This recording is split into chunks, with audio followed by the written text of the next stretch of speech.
من خونه عموینا مشتک درست کردن به صورت مشتک این کراتیه درسته؟ بله. این کراتیه این هم مشتک ساده ها؟ اشکال نداره شکر میرزیم روی خوب میخوریم مزه بهشت داره قد خوش مزه این ترکیب خوب مخصوصا مشتک کراتی بذار میخوام مشتک کراتی بهتون نشون بدم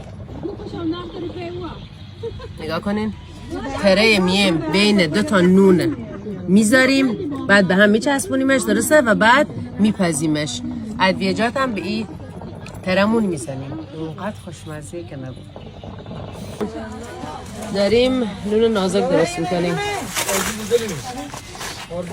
البته خالینا همه از عصر گیر بودن ها زلال آخراشه خسته نباشه خاله سلامت باشی عزیزم دیر اومدی آره ما نوبه دکتر داشتیم ببخشید مرسی عزیزم